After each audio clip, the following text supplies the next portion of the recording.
اللہ کا رسول ہوں. اور تو اس نے کہا, پھر ابن سیاد نے آپ سے کہا کیا تم گواہی دیتے ہو کہ میں اللہ کا رسول ہوں؟ تو آپ صلی اللہ علیہ وسلم نے کہا میں گواہی دیتا ہوں کہ تو اللہ کا رسول نہیں ہے, اور میں اللہ کا رسول ہوں, اور میں تمام انبیاء پر ایمان لاتا ہوں جو پچھلے گزرے ہیں. اس کے بعد رسول اکرم صلی اللہ علیہ وسلم کی اس نے رسالت کا انکار کیا, اور آپ صلی اللہ علیہ وسلم نے اس کی رسالت کا انکار کیا. اور اس کے بعد آپ نے پوچھا تجھے کیا نظر آتا ہے؟ تو اس نے کہا ابن سیاد نے میرے پاس سچا اور جھوٹا آتا ہے. اس سے مراد اس کے پاس شیاطین آتے تھے جو اس کو سچ اور جھوٹ بولتے تھے. کہا میرے پاس سچا اور جھوٹا آتا ہے. کہا اچھا. اس کے بعد ابن سیاد نے جو ہے جب کہا میں بس, آپ نے فرمایا پھر تو تیرا معاملہ تو خلط ملط ہو گیا, تو دجال نہیں, دجال یقینی ہوگا, خلط ملط نہیں, سچا اور جھوٹا نہیں, اس کو پتا ہوگا وہ کیا ہے. تو کہا پھر تو تیرا معاملہ خلط ملط ہو گیا.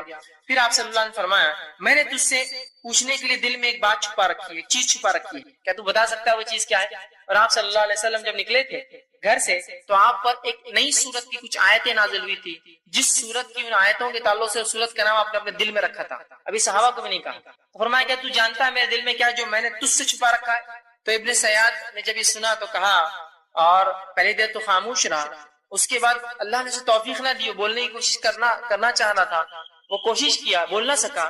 آپ صلی اللہ علیہ وسلم نے اپنے دل میں دخان لفظ, سورہ دخان نازل ہوئی تھی, وہ لفظ چھپا رکھا تھا. اس نے کوشش کی ان شیاطین کے ذریعے معلوم کرنے کی, نہ کر سکا, لیکن اتنا ضرور معلوم کر سکا اور کہا دکھ دکھ, تیرے دل میں دھواں دھواں ہے. آپ صلی اللہ علیہ وسلم نے جب اس نے یہ جواب دیا, آپ کے دل میں ایک لفظ چھپا تھا, کوشش کی, کچھ حد تک پہنچ گیا, یقین تو اسے دخان لفظ نہیں بول سکا, گھبرا گیا, پریشان نہ, چکے جب شیاطین کسی کو بات پہنچاتے ہیں نا وہ مکمل نہیں پہنچا سکتے, جھوٹ موٹ ملا کر کرتے ہیں. تو کچھ حد تک بہرحال اس نے اس بات کو کہہ دیا اور دکھ کہا, اور اس کو اس کی توفیق نصیب نہیں. پھر آپ صلی اللہ علیہ وسلم نے فرمایا پھٹکار ہے تجھ پر, تو اپنی حیثیت سے آگے نہیں بڑھ سکیں گے, مطلب تو ایک کاہن ہے اور اس کہانت سے آگے نہیں بڑھ سکتا. صحابہ کو وضاحت کر دی دجال نہیں, وہ کاہن ہے صرف. تو آپ کو پتا چلا کاہن جو کہانت کرتے ہیں وہ آپ کی دل کی بات بھی بتا سکتے ہیں کبھی کبھار, اس لیے کہ وہ شیاطین کے ذریعے, جو آپ سے فرمایا شیطان انسانی رگوں میں کس طرح دوڑتا ہے, خون کی طرح دوڑتا ہے, تو وہ شیاطین جو پرلے درجے کے شعبدے باز ہوتے ہیں ان شیاطین کے ذریعے آپ کے دل کی بات بھی پتا کر سکتے. اس لیے آپ بہت سارے واقعات سنتے ہیں,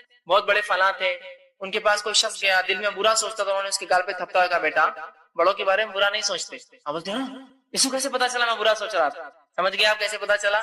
اسی طرح کی شیاطین ان کو خبریں دیتے ہیں اس کے دل میں کیا ہے, ٹھیک ہے, شعبدے بازیاں کراتے ہیں, اس طرح کی باتیں. تو آپ صلی اللہ علیہ وسلم کے دل میں دکھ تھا, چھپا کے لیے دخان تھا.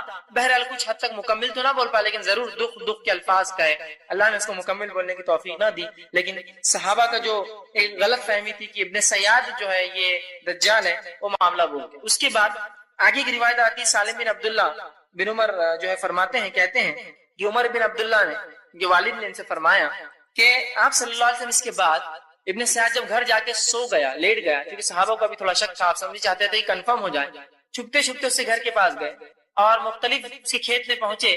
وہ سو رہا تھا, اس کی ماں جو ہے کچھ کام کر رہی تھی, اور جھاڑوں کے پیچھے چھپتے ہوئے حضرت عمر ان کے ساتھ سے رضی اللہ عنہ چھپتے ہوئے ابن سیاد تک پہنچنے لگے. اتنے میں اس کی ماں نے دیکھ لیا اور کہا ابن سیاد, جو اس کا نام صاف تھا, صاف جو ہے محمد جو ہے تمہیں جو ہے دیکھ رہے ہیں. تو اللہ کے رسول صلی اللہ علیہ وسلم فرمایا اگر اس کی ماں بیچ میں دخل نہ دیتی تو پھر تو معاملہ اس کا پورا آج کھل ہی جاتا کہ کیا ہے, کیونکہ وہ کچھ نیند میں بڑبڑا رہا تھا, آپ سے وہ سننا چاہتے تھے کیا بڑبڑاتا ہے. بہرحال لیکن آپ صلی اللہ علیہ وسلم گئے, پھر اس سے وہی سوالات کی جو پہلے کیے تھے, کیا تو یہ اس چیز کا جو ہے گواہی دیتا ہے میں اللہ کا رسول؟ اس نے کہا کیا تم گواہی دیتے ہو کہ میں اللہ کا رسول؟ بہرحال پورا معاملہ آپ نے فرمایا کہ ایک شعبدے باز ہے, اس سے زیادہ بہرحال ابن سیاد اور کچھ نہیں تھا. اور قیامت تک چونکہ 30 دجال آئیں گے, 30, جس میں سے دجال اکبر وہ مسیحی دجال ہوگا جو قیامت سے پہلے آئے گا, اور 29 چھوٹے چھوٹے ہوں گے, ٹھیک ہے. لیکن ابن سیاد بہرحال یا تو کچھ علماء کے نزدیک چھوٹا دجال تھا یا ایک شعبدے باز کائن تھا, لیکن 30 دجال, 30 جھوٹے, اور پورے 30 نبوت کا دعویٰ کریں گے, پورے 30. آپ صلی اللہ علیہ وسلم سے قیامت تک 30 دعوے دار ہوں گے, ٹھیک ہے. بہرحال اسی طرح ایک سوال ذہن میں آتا ہے, جب دجال اتنا خطرناک ہے کہ آدم علیہ السلام نے ڈرایا, دجال کے بارے میں رسول اللہ صلی اللہ علیہ وسلم نے اتنا بتایا, قرآن میں دجال کا تذکرہ کیوں نہیں؟ علامہ ابن کثیر رحمہ اللہ اس کے تعلق سے بڑی بہترین بات لکھتے اور کہتے ہیں دجال کے فتنے سے صرف وہی شخص بچ سکتا ہے, دجال کے فتنے سے صرف وہی شخص بچ سکتا ہے جو احادیث رسول کو ماننے والا ہو, ورنہ اتنے بڑے فتنے سے وہ نہیں بچ سکیں گے. یاد رکھیں, بہت سے لوگ ہوتے ہیں نا منکر حدیث ہوتے ہیں, وہ اپنے آپ کو کہتے ہیں اہل قرآن, اہل قرآن نہیں ہوتے, منکر حدیث صحیح لفظ ہے ان کے لیے, حدیث کے انکار کرنے والے ہوتے ہیں. وہ کہتے ہیں قرآن ہمارے لیے کافی ہے. اب چونکہ قرآن میں تذکرہ نہیں دجال کا لہذا ہم نہیں مانیں گے, لہذا ہم نہیں مانتے اسے. تو انداز لگا لیجیے اللہ ابن کثیر نے بڑی پیاری بات کہی, چونکہ اللہ رب العزت کتاب کے ساتھ ساتھ نبی کی زندگی کو محفوظ کرتا ہے, تاکہ کتاب تو ایک گائیڈ بک ہوتی ہے, گائیڈ لائنز ہوتے ہیں, اس گائیڈ لائنز پر کیسا عمل کرے وہ نبی کی زندگی ہوتی ہے. تو اللہ کی کتاب یہ جو ہے اگر ایک تھیوری ہے تو نبی کی زندگی پریکٹیکل نمونہ ہوتی ہے کہ اس تھیوری پر کیسا عمل کیا جائے. سمجھ رہے ہیں بات کو؟ تو بہرحال جو نبی کی سنت پر عمل کرے گا, حدیث رسول کے ماننے والا ہوگا, وہی بچ سکیں گا, ورنہ باقی تو پھر ڈوب جائیں گے اسی چکر میں کہ قرآن میں نہیں. اور واقعتاً قرآن میں بہت ساری باتیں نہیں علامت قیامت کے تعلق سے. چند باتیں تو ہے, عیسیٰ علیہ السلام کا آنا, یاجوج و ماجوج کا خروج ہونا, زمین سے جانور کا نکلنا, سورج کا مشرق مغرب سے نکلنا, کچھ ہے, سب نہیں ہے. تو اس میں سے یہ بھی ایک بڑی نشانی موجود نہیں ہے. تو بہت سے لوگوں کو ایک شبہ ہوتا ہے, شبہ کا جو بہرحال آپ ازالہ کر لیں. ٹھیک ہے. اسی طرح آپ صلی اللہ علیہ وسلم نے 10 نشانیاں فرمائی کہ قیامت سے پہلے 10 نشانیاں آئیں گی, اور یہ 10 نشانیاں میں جب ایک آ جائیں گی تو باقی ایسے آئیں گی جیسا مالا ٹوٹنے کے بعد موتی ایک کے بعد کھسکنا شروع ہو جاتا ہے, بالکل فوراً ایک کے بعد. ٹھیک. اسی طرح جو ہے اللہ کے رسول صلی اللہ علیہ وسلم فرماتے ہیں, حضرت ابو ہریرہ رضی اللہ عنہ حدیث کے راوی ہے, آپ نے فرمایا کہ صحیح مسلم کی روایت ہے, 3 چیزیں جب ظاہر ہو جائیں گی تو کسی شخص کا ایمان لانا اس کو فائدہ نہ دے گا. اس سے پہلے اگر ایمان نہ لا چکا ہو, سورج کا مغرب سے طلوع ہونا, دجال کا نکلنا, اور زمین سے بڑے جانور کا نکلنا, ان 3 چیزوں سے پہلے ایمان ضروری ہے, ورنہ ایمان کوئی فائدہ مند نہ ہوگا. اسی طرح ہم دیکھتے ہیں کہ عبداللہ ابن عمر رضی اللہ عنہ حدیث کے راوی آپ فرماتے ہیں اور کہتے ہیں, صحیح مسلم کی روایت ہے کہ ایک روز آپ صلی اللہ علیہ لوگوں سے خطاب کیا کھڑے ہوئے, اور آپ صلی اللہ نے جو ہے اللہ رب العزت کی حمد و ثنا کی اور فرمایا, میں تمہیں اس سے ڈرا رہا ہوں اور ہر نبی نے اپنی قوم کو اس سے ڈرایا ہے. میں تمہیں دجال سے ڈراتا ہوں اور ہر نبی نے اپنی قوم کو ڈرایا ہے, لیکن میں ایک ایسی بات تمہیں بتاؤں گا جو اس سے پہلے انبیاء نے نہیں بتایا اور کہا, تو جو ہے دجال کا آنا ہے, اور یاد رکھو تمہارا رب کا آنا نہیں ہے. تو یہاں اللہ کے رسول سے وضاحت کی. اسی طرح خروج دجال, دجال کے نکلنے سے پہلے کیا معاملات ہوں گے, کیا واقعات ہوں گے, کیا حالات ہوں گے دنیا کی, ذرا وہ بھی دیکھ لیتے ہیں. تو خروج دجال سے پہلے نافع بن عتبہ بن ابی وقاص رضی اللہ عنہ فرماتے ہیں اور کہتے ہیں آپ صلی اللہ علیہ وسلم فرمایا اور کہا, تم جزیرے عرب میں جنگ کرو گے. یہ ان حدیث کی وضاحت ویسے میں نے پہلے کی ہے, جو امام مہدی کے اس میں نہیں تھی, بہرحال پھر ایک خالی مختصر تھا, پھر بریفنگز دے رہا ہوں کہ آپ صلی اللہ علیہ وسلم چونکہ بہت طویل واقعات ہیں جو گزر گئے ہیں, جو امام مہدی کے ہم نے پچھلے کڑی میں دیکھ لی ہے, اس کے اندر بہرحال مختصر دہراتا ہوں. تو تم عرب میں پر حملہ کرو گے, امام مہدی آئیں گے, تم ان کے ساتھ مل کر حملہ کرو گے اور فتح یابی حاصل ہوگی. پھر تم جو آپ سے فرماتے تم ایران پر حملہ کرو گے, اللہ فتح دیں گا. پھر تم جو ہے اس کے بعد آپ فرماتے ہیں جو ہے تم جو ہے رومیوں پہ حملہ کرو گے, اللہ تعالیٰ تمہیں فتح عطا فرمائیں گا. پھر تم دجال سے جنگ کرو گے, اللہ تعالیٰ اس پر بھی تمہیں فتح عطا فرمائیں گا. تو یہ سلسلہ ہوگا کہ مسلمانوں کی جنگیں ہوں گی, امام مہدی ہوں گے, مسلمان ایران عراق سے لڑیں گے اور مسلمان روم سے لڑیں گے, اور خود جزیرۃ العرب کے اندر چونکہ برائی پھیل جائیں گی, پہلے وہی جنگ ہوں گی, اس کو ختم کیا جائے گا, اور اس کے بعد جو ہے دجال کا فتنہ نکلے گا. یہ فتنہ کب نکلے گا اس کے تعلق سے بہرحال وقت نہیں کہ وضاحت پوری کروں, بس حدیث کا مختصر جو ہے ایک ٹکڑا اور جملہ رکھ دیتا ہوں جو ہم نے پچھلی بار دیکھا تھا امام مہدی کے. اس میں امام مہدی آ جائیں گے, اس کے بعد عیسائی اور مسلمانوں میں صلح ہوں گی, صلح ہونے کے بعد مسلمان ایک تیسرے دشمن سے لڑیں گے, تیسرے دشمن سے لڑیں گے تو وہاں یہ ہوگا کہ یہ بات طے ہوں گی پہلے شرائط میں کہ کوئی یہ نہ کہیں گا کہ صلیب کی جیت ہوئی. جو مسلمان ان کا معاہدہ ہوگا, اور عیسائیوں کا جو تیسرے محاذ تیسرے دشمن سے لڑیں گے. ابھی دشمن بہرحال کون ہے, اکثر علماء نے کہا وہ یہود ہوں گے, ان سے لڑیں گے. اور اس کے بعد جب واپس آئیں گے جنگ جیت کے, ایک ٹیلے پہ مسلمان رکیں گے تو ایک شخص اٹھیں گا اور عہد کو توڑ دیں گا, اور ایک صلیب اٹھا کر کہیں گا صلیب کی جیت ہوئی, مطلب صلیب بنیاد بنا جیت کی, اس کی وجہ سے ہم جیت گئے. ایک مسلمان جو ہے شخص اٹھیں گا اور اس عیسائی جو کہیں گا صلیب کی جیت ہوئی, اسے قتل کر دیں گے. یہ ایک روایت میں صلیب کو توڑ دیں گا, جس پر عیسائی اپنا عہد توڑ دیں گے, حالانکہ پہلے انہی کی غلطی سے عہد ٹوٹیں گا, ان کا پہلے عہد ہو چکا ہوگا. اب مسلمان ان سے جنگ لڑیں گے, کئی جنگیں ہوں گی جن میں بہت سے عیسائی بھی قیدی بن کے مسلمان کے پاس آئیں گے, اور یہ مسلمان ہو جائیں گے اور مل کر مسلمانوں کے ساتھ پھر عیسائیوں سے لڑیں گے. یہ جنگ کا معاملہ چل رہا ہوگا. مسلمان پھر اس جنگ کو جیتیں گے. اس جنگ میں جو لشکر جائے گا مدینے سے نکلیں گا, اس لشکر کے 3 حصے ہو جائیں گے. ایک حصہ تو جب سامنے والی فوج کو دیکھیں گا ڈر کر بھاگ جائیں گے. اللہ کے فرماتے ہیں ان کی اللہ توبہ کبھی قبول نہیں کرے گا. دوسرا لشکر وہ ہوگا جو لڑیں گا, مطلب 1/3 بھاگ جائیں گا, اب 2/3 لڑیں گے, جس میں سے 1/3 مارے جائیں گے اور 1/3 انتقال کر جائیں گے, شہید ہو جائیں گے. اور اللہ کے نزدیک یہ سب سے بہترین شہید ہوں گے.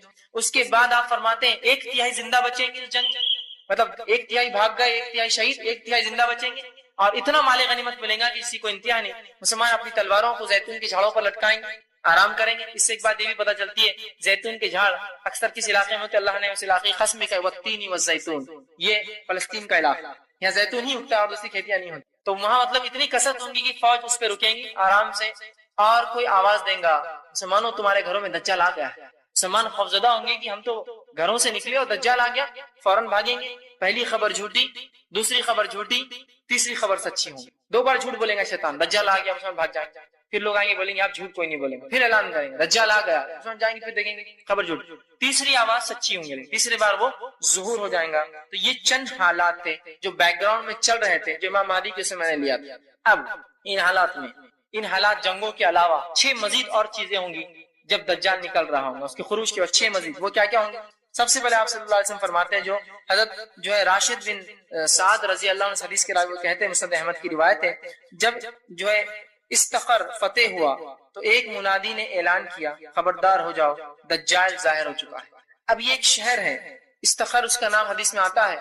یہ شہر جو ہے یہاں جو ہے یہ جو ہے ایران کا ایک قدیم شہر ہے, یاد رکھیں استخر.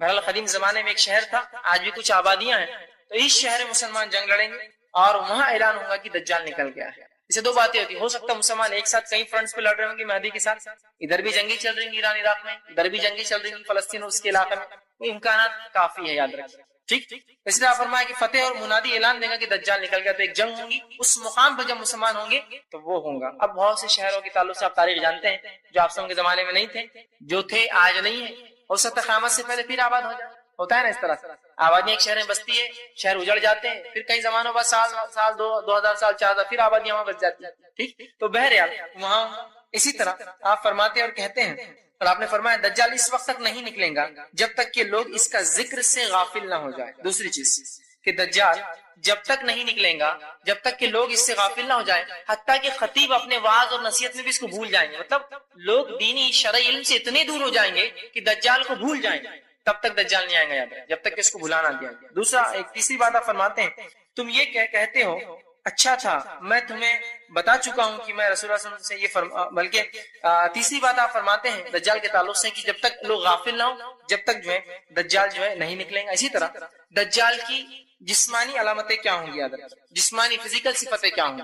تو یاد رکھیے دجال کی اتنی تفصیلی جسمانی صفتیں آپ نے بتائی کہ ان صفتوں کو پڑھنے کے بعد میں سمجھتا ہوں ایک بیوقوف آدمی ہے جو دجال کو انسان نہ سمجھے اور اس کو ٹی وی اور پتہ نہیں کیا کیا ہوتا ہے لوگوں کے پاس, ایک آنکھ والا ہوگا تو بولے ٹی وی ہے نا, ایک آنکھ دکھتی. تو دجال کے بارے میں درس چل رہا ہو, دجال پہ ہی آپ دیکھ رہے ہیں. لوگوں کا معاملہ اس طرح سے ہے چونکہ لا علمی اتنی عام ہو چکی ہے کسی کو امتحان ہے, اور علم سے واقعتاً ہم اتنے دور ہے کسی کو امتحان ہے کہ مطلب کبھی کبھار تعجب ہوتا ہے کہ کیا ہوگا اس قوم اور امت کا. ایک صاحب مجھے ایک واقعہ بتانے لگے, ہنسی بھی آتی ہے لیکن افسوس بھی ہوتا ہے کہ ایک شخص جو ہے حج کے لیے گئے تو وہاں جو ہے مدینہ میں میوزیم ہے. اگر آپ نے سے کوئی حج عمرہ گیا دیکھا ہوں, مدینہ کی میوزیم کا وہاں بہت پرانی قدیم ایک سائیکل کھڑی ہوئی, سائیکل ہوتی ہے, ایک قدیم سائیکل ہے, بہت پرانے بڑے ٹائر ہوتے تھے, اس کے پیچھے کا ٹائر چھوٹا, ایک نمونے کے طور میوزیم ہے. تو ایک شخص دوسرے شخص کو لا کر بتانے لگا اور کہنے لگا دیکھیے سائیکل آدم علیہ السلام کی. اندازہ لگا کیا حالت ہے آدم علیہ السلام کی سائیکل, یہ حالت ہے معاملہ. ہر چیز کو کر دیا, اتنی واضح صفتیں بتائی کہ کوئی بیوقوف, اس لیے میں کہہ رہا ہوں آخر میں یہ کہہ سکتا ہے کہ یہ انسان نہیں, کوئی مشین ہے, اے ٹی ایم مشینز ہے, کمپیوٹر سکرینز ہے, ایسڈ, پتہ نہیں کیا کیا. بہرحال اتنی واضح نشانیاں. پہلی چیز جو آپ صلی اللہ علیہ وسلم نے جو واضح علامتیں بتائی میں وہ علامت رکھتا ہوں, جو خوبیاں بتائی اس کی علامتیں وہ یہ ہیں. اس کا خلاصہ یہ ہے کہ ایک پست قد انسان ہوگا, پست قد سمجھے نا, گدھا قد انسان ہوگا, مضبوط جسم والا. اب یہ صفتیں میں دجال کی بتا رہا ہوں تو آپ ایک دوسرے کو مت لگائیے, آس پڑوس کے لوگوں کو مت لگائیے, اتنا دیکھ تیرے لیے بول رہی, ویسا مت کیجیے, ٹھیک ہے, ورنہ ہوتا ہے لگائے. اس لیے کہ یہ آدم کی اولاد سے ہے تو کہیں نا کہ انسان ایک جیسے ہی ہوتے ہیں نا, اس لیے کہ آپ سمجھ میں صحابی کو ایک خطاب کر رکھا وہ اس صحابی سے ملتا جلتا ہے. اس کا مطلب یہ نہیں کہ کوئی برائی ہے, گدھا ہونا, صحت مند ہونا, یہ ہرگز نہیں, لیکن اس کے اوصاف آدم کے بیٹوں میں ایسے اوصاف ہوں گے. ٹھیک ہے, تو آپ نے فرمایا کہ پست قد ہوگا, ٹھیک ہے, اسی طرح جو ہے مضبوط جسم والا ہوگا, اسی طرح جو ہے بڑے سر والا شخص ہوگا, اور فرمایا دونوں آنکھیں ابدار ہوں گی. ایک آنکھ جو ہوگی الٹی وہ بند ہوں گی, مطلب اس میں چمڑا لگا ہوگا, سیدھا آنکھ نہیں ہوگی. دوسری آنکھ جو ہوں گی جسے دیکھ پاتا ہوں گا وہ خراب ہوں گی, جیسے انگور ہوتا ہے نا, انگور کا دانا جس کا دیدہ خراب ہو جاتا ہے تو وہ اس کا رنگ بدل جاتا ہے, کالا نہیں ہوتا ہے, اس طرح سے اس کو نقص ہوگا اس کی دونوں آنکھوں میں. تو ایک خراب, اس پہ چمڑا لگا ہوا, اسی سے اس کو مسیح کہا جاتا ہے, دجال. ایک آنکھ خراب جس کی ہے دجال, دوسری آنکھ اس کی ایک انگور کے دانے کے جس طرح اس طرح ہوں گی، آنکھیں عیبدار ہوں گی اس کی، اسی طرح دائیں آنکھ انگور کے دانے کی طرح جو ہوں گی، ٹھیک ہے۔ اسی طرح جو ایک روایت میں آتا ہے کہ آنکھ پہ چمڑا نہیں ہوگا بلکہ وہ آنکھیں انگور کی جیسی ہوں گی، دوسری آنکھ سے دیکھ سکتا ہوں۔ ممکن ہے دونوں چیزیں کہ ہمیشہ بند رکھتا ہوں اور کبھی کھولتا ہوں، اس وجہ سے بند کی علامت میں یہ بتایا گیا، کھلا رکھتا ہوں تو اس طرح سے دیکھتی ہوں، بہرحال جو بھی ہے۔ اسی طرح آپ نے فرمایا آنکھ پر چمڑا آیا ہوگا، بال اس کے گھنے اور گھنگرالے ہوں گے، پیشانی اس کی بڑی ہوں گے، بہت گھنے بال اور گھنگرالے بال ہوں گے، پیشانی اس کی چوڑی ہوگی، جلد کا رنگ سفید مطلب گورا انسان ہوگا، اور اس کی دونوں پنڈلیاں بے عیب ہوں گی، ذرا خوبصورت نہیں ہوں گی، آرچ شیپ مطلب ہوتا ہے نا کچھ لوگوں کے پیر ٹیڑھے ہوتے ہیں نیچے، اس طرح سے اس کی کھلے ہوئے پیر ہوں گے، مطلب سیدھے پیر ہوں گا، یا ایسے پیر جس کو دیکھ کر آدمی کو لگے نقص ہے اس کے اندر، تھوڑا لچک ہے، تھوڑی کمی ہے، تھوڑی خرابی ہے اس کے پیروں میں، تو اس قسم کے اس کے پیر ہوں گے، ٹھیک ہے۔ اور دونوں آنکھوں کے درمیان 3 حرف لکھے ہوں گے، کاف فے رے۔ ہر مومن جاہل ہو یا پڑھا لکھا ہو اگر ایمان والا ہے تو پڑھ لیں گا کافر۔ کیا لکھا ہوا 3 حرف، کاف فے رے۔ ہر مومن جس میں ذرہ بھی ایمان ہوگا، پڑھا لکھا ہو یا جاہل ہو، دیکھیں گا اور پڑھ لیں گا کافر، ٹھیک۔ ابھی کافر جو ہے اس کے سر پہ دونوں آنکھوں کے بیچ مطلب دونوں آنکھوں کے بیچ کے پیشانی کے حصے پہ لکھا ہوگا، یہ واضح یہ شخصیت ہے۔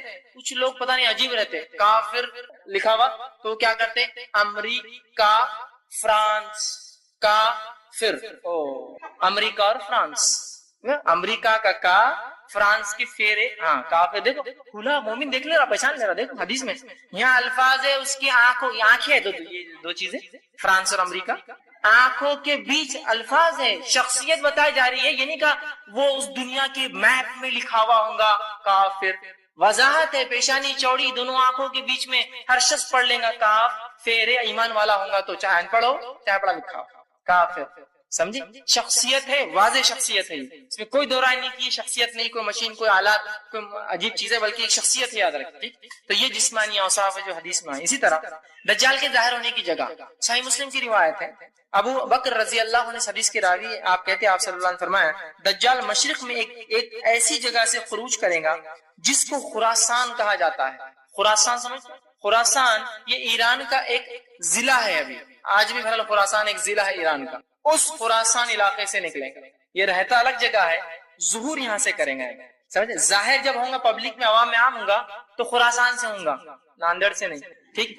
دیکھیے الفاظ کے ساتھ ہے نا حدیث میں، آپ کوئی شک ہی نہیں رہا کہ اندازہ تکا نہیں لگا سکتے نا، آپ کی مچھلی بول تو کہیں تک بھی چلے جاؤ گھومتے ہیں نا، الفاظ ہے خراسان سے ظاہر ہوں گا، مطلب جب پہلی خبر لوگوں کو ملیں گی تو وہ خراسان میں ہوں گے اور وہاں سے اپنا مشن وہ چالو کریں گے، رہتا کہیں اور ہے، ظاہر کہیں اور سے ہوں گا اور پورے دنیا میں اس کے بعد وہ گھومیں گا۔ تو فرمایا جو ہے خروج اس کا خراسان سے کہا جائے، اس کا ایک شہر خراسان سے ہوگا، اور اس کی پیروی ایسے لوگ کریں گے جن کے چہرے منڈی ہوئی ڈھالوں کی طرح ہوں گے، مطلب چپٹے چہرے والے لوگ ہوں گے جو اس کی پیروی کریں گے اس زمانے میں۔ بہرحال کون ہوں گے واللہ عالم، لیکن ایک حدیث میں اس کی وضاحت اور بھی آتی ہے۔ بہرحال تو آپ نے فرمایا خراسان سے نکلیں گے، ظاہر جب ہوں گے۔ اسی طرح دجال ابتدائی ظہور اور شہرت شام اور عراق کے درمیان ہوں۔ ایک روایت میں فرمایا نکلیں گا خراسان سے، لیکن جو شہرت اس کو ملیں گی، پبلسٹی ملیں گی، وہ عراق اور شام کے بیچ میں کسی بستی میں ملیں گی، رہتا کہیں اور ہے، ظاہر خراسان سے ہوں گا، لیکن پبلکلی اناؤنسمنٹ اور جو اس کے نقصانات ہیں وہ پتہ چلیں گے جب وہ عراق اور شام کے بیچ میں کسی شہر میں، چونکہ وہ سفر کریں گا، شہر شہر بستی بستی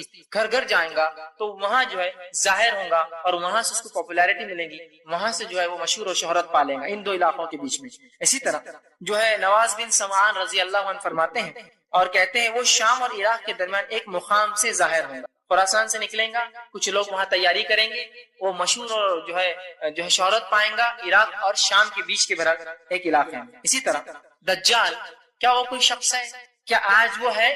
آئیے اس کا جواب ہم دیکھتے ہیں۔ اب اس کا جواب آ رہا ہے، ایک پورا طویل واقعہ ہے جو صحیح مسلم کی روایت ہے۔ حدیث میں عامر بن شرجل اشجعی، انہوں نے ایک بار جو ہے فاطمہ بنت قیس رضی اللہ عنہا سے کہا مجھے کوئی ایسی حدیث سنائیے جو آپ صلی اللہ علیہ وسلم سے آپ نے راست سنی تھی اور اب تک کس کو نہیں بتائی، اور مجھے بتائیے آپ حدیث۔ اچھا تم ایسی حدیث مجھ سے سننا چاہتے ہو جو آپ صلی اللہ علیہ وسلم نے راست سنی، مطلب کسی اور کے ذریعے نہیں، میں خود تھی، تو سنو پھر۔ انہوں نے فرمایا اور کہا ہے ایک روز رسول اللہ صلی اللہ علیہ وسلم کی منادی نے آواز دی، اعلان کیا کہ نماز کو آؤ، اذان کے علاوہ اعلان ہوا کہ نماز پڑھو اور آؤ وہاں خاص طور سے۔ اس کے بعد جب منادی دی اور آواز سنی، وہ اعلان کر رہا تھا لوگوں نماز کھڑی ہونے والی ہے، مطلب اذان تو ہو گئی تھی لیکن کچھ نہ کچھ اسپیشل پروگرام ہے، اس لیے وہ کہہ رہا تھا نماز کھڑی ہو رہی، چلو مطلب کیا بیٹھنا ہے تمہیں، کچھ سننا ہے۔ اس کے بعد وہ کہتی ہے کہ یہ سن کر میں بھی مسجد چلی گئی، اور جب میں صف میں کھڑی ہوئی تو مردوں کے بعد کی جو عورتوں کی پہلی صف تھی اس میں تھی، مطلب ایک دم فور فرنٹ، میں سب سے سامنے بیٹھی اور سن رہی تھی۔ جب آپ صلی اللہ علیہ وسلم نماز پڑھ چکے اور نماز پڑھنے سے آپ فارغ ہوئے تو آپ ممبر پر جلوہ افروز ہوئے، ممبر پر بیٹھے چڑھ کر، اور آپ صلی اللہ علیہ وسلم جو ہے آپ کا چہرہ خوشنما تھا، آپ کے چہرے پر مسکراہٹ تھی، آپ کے چہرے پر تبسم تھی، مسکراہٹ، آپ خوش جیسے کوئی چیز کی تصدیق ہو رہی، ہاں ہاں یہی تھا، ایسے ہی معاملہ تھا، خوش تھے آپ۔ اس کے بعد آپ صلی اللہ علیہ وسلم فرما کہا ہر شخص اپنی جگہ پر بیٹھ جائے، اور میری بات غور سے سنیں، میں کیا سنانا چاہتا ہوں۔ مطلب نماز کے علاوہ منادی جو دی گئی تھی اس مسئلے کے لیے تھی، اور فرمایا بیٹھا رہے، اور فرمایا آپ نے فرمایا کہ اللہ کی قسم میں تم کو جو باتیں رغبت دلاتا تھا جو دجال کے تعلق سے، اب وہ باتیں جو میں نے تم سے کہی تھی دجال کے تعلق سے، ایک شخص اس کی تصدیق کرنے آیا۔